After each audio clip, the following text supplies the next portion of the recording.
Europe Soir. Il est 18h52 et c'est l'heure de l'invité d'Europe Soir avec vous, Nicolas Poincaré. Oui, Olivier, c'est le président du directeur de Publicis qui est l'invité d'Europe Soir. Bonsoir, Maurice Lévy. Bonsoir. La fusion entre Publicis et l'américain Omnicom ne se fera pas. Donc, l'union avait été annoncée l'été dernier. Vous deviez ensemble devenir le numéro 1 mondial de la publicité. Puis, patatras, à 3h du matin la nuit dernière, on a appris que les négociations avaient échoué. Alors, est-ce que ça s'est passé comme dans la vraie vie, quand des fiancés, à la veille du mariage, commencent à se disputer sur des questions d'argent et annulent tout à la dernière minute? C'est pas sur des questions d'argent qu'on s'est disputé, c'est plutôt sur les enfants. Et on s'est dit qu'il valait mieux ne pas aller à la mairie ou à l'église et plutôt que d'aller devant les juges un peu plus tard. Alors c'est vrai que c'était un magnifique projet et que c'est pas une très bonne nouvelle, il faut être clair. C'est pas un grand succès que de renoncer à une telle fusion. Et la raison principale, c'est qu'il y a eu en fait une accumulation de petits problèmes administratifs, mais qui chacun pris isolément pouvaient être réglés. Mais surtout, on ne s'est pas entendu sur la répartition des rôles. Du pouvoir. Des rôles des hommes, pas du pouvoir, parce que lui et moi, c'était simple, on était d'accord et que moi, j'étais même prêt à me retirer complètement parce que mon sujet, c'était plus moi. Il faut savoir qu'à mon âge, ça y est, ma carrière est derrière moi. Ce qui m'importait, c'est que la partie de Publicis, celle qui compte, celle qui a quand même une âme, celle qui fait que ce Publicis est si formidable, qui est une entreprise si magnifique, puisse être préservée. Et pour ça, il fallait qu'il y ait un équilibre dans le management et que si cet équilibre n'était pas respecté, il y avait d'abord un principe fondamental à l'accord que nous avions passé qui était trahi. Ce principe, c'est celui de l'égalité. Et moi, je suis un homme de principe. Et donc, à partir du moment où ce principe d'égalité n'était plus respecté, il n'était pas question d'aller plus loin. Concrètement, il y avait surtout le poste de directeur financier. Les Américains voulaient un Américain, vous vouliez votre homme. Oui, c'est plus compliqué que ça, parce que si vous regardez un peu ce qui se passe aux États-Unis, vous avez le premier poste qui est celui de CEO. Après quelques mois, c'était lui, le PDG en français, c'était lui. Le deuxième poste dans la hiérarchie, c'est le CFO. Qu'on appelle le secrétaire général en français. Non, qui est le directeur financier. C'était un homme de chez eux. Ensuite, le General Counsel, qui n'est pas le secrétaire général, mais qui est le directeur juridique, c'était encore eux. Bref, il voulait tous les postes, quoi. Il voulait bien que notre secrétaire général, Anne-Gabrielle Heilbronner, ait un poste même élargi et plus de responsabilités.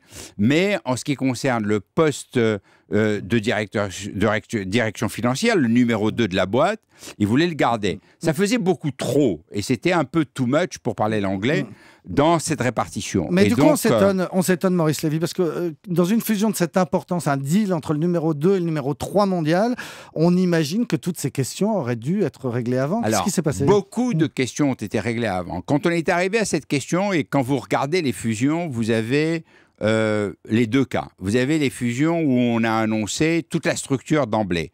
Et dans ce cas, tous ceux qui ne sont pas choisis partent.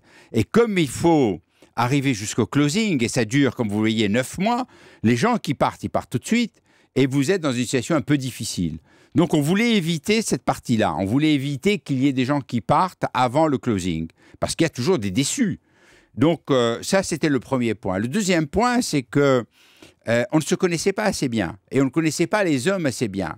Et donc on a dit, on va se donner quelques mois pour voir quels sont les postes, mais on a pris une clause de principe qui est la parfaite égalité. Donc, on était sauvegardé dans cette clause de principe, puisqu'on disait, de toute façon, on ne va pas imposer à l'autre une hégémonie ou une position dominante. On va être d'accord sur le fait qu'on va se partager les rôles de manière équitable et que le principe d'égalité, qui est au fondement même de cette fusion entre égaux, allait être réalisé. Et ça ne s'est pas terminé ça. Ça ne s'est pas terminé comme ça. Publicis sera affaibli de l'histoire? Parce que vous étiez très convaincant l'année dernière au moment du mariage, quand vous disiez Publicis c'est trop petit, il nous faut ce mariage pour lutter notamment contre les Je ne l'ai pas dit comme ça, mais je suis d'accord sur l'idée qu'il nous fallait et il nous faut grandir dans l'univers du numérique. Ça, c'est clair. Et donc Publicis sera affaibli. Non, affaibli, non, vous tirez une conclusion un peu vite. Publicis, d'abord, est loin d'être faible. Publicis est extrêmement fort, avec des équipes numéro 1 dans beaucoup de domaines. Si vous regardez le dernier classement qui a été publié, nous sommes numéro 1 mondial dans le numérique, position enviable entre toutes, parce que c'est la partie la plus valorisée et la plus importante pour l'avenir. Oui, mais vous vouliez grossir encore plus. Nous sommes numéro 1 dans les médias. Et nous sommes numéro 1 dans le secteur de la santé. Donc, dans 3 secteurs sur 5, nous sommes numéro 1. Donc, ce que nous voulions, c'est que dans la partie numérique, nous soyons encore plus forts par rapport au développement à venir, comme ce qu'on appelle le big data, c'est-à-dire toutes ces données numériques qui permettent de mieux cibler les consommateurs et de mieux discuter avec eux sur les réseaux sociaux. Donc vous nous dites que vous n'êtes pas affaibli, mais que tout de même vous avez raté une belle opportunité. Et pour vous, Maurice Lévy, à titre personnel, vous alliez devenir numéro 1 mondial, King of the World de la publicité. Et puis non, vous allez rester roi de France, pas roi du monde. C'était pas ce qui me motivait. Alors franchement, pas du tout, parce que je vais vous faire une confidence que vous connaissez sans doute, mais que les auditeurs ne connaissent pas tous. J'ai 72 ans. J'ai une carrière absolument magnifique. Mais ça aurait été pas mal de terminer roi du monde. Mais non, c'était pas mon objectif. Mon objectif, c'était de faire en sorte que Publicis, et donc avec Omnicom dans ce cas-là, soit l'entreprise la plus brillante du secteur, celle qui réussit le mieux. Et mon ambition, c'était pas pour moi c'est terminé. Mon ambition, c'est pour mes collaborateurs, c'est pour mes clients, c'est pour mes actionnaires. J'ai envie d'une entreprise qui fonctionne de manière absolument spectaculaire. C'est le cas de Publicis et je pouvais aller encore plus loin. Et nous irons plus loin parce que nous avons des projets et j'ai une très grande confiance dans la capacité de rebond de Publicis. Donc, j'ai aucun souci par rapport à ça. Sauf qu'il va vous falloir trouver maintenant un successeur parce que la question de votre succession était réglée par cette fusion. Oui, mais là, il se trouve que moi, j'ai la belle vie. Parce que pour trouver le successeur, vous savez, il y a un truc qui est formidable, c'est que Publicis, ce n'est pas une royauté. Publicis, c'est une démocratie et Publicis, c'est un conseil de surveillance. Et c'est le boulot du conseil de surveillance de trouver un successeur. Dans vos murs ou hors des murs ? Et non pas mon boulot à moi de le choisir. Et ils vont le choisir donc, dans Publicis ou à l'extérieur ? Écoutez, vous leur poserez la question.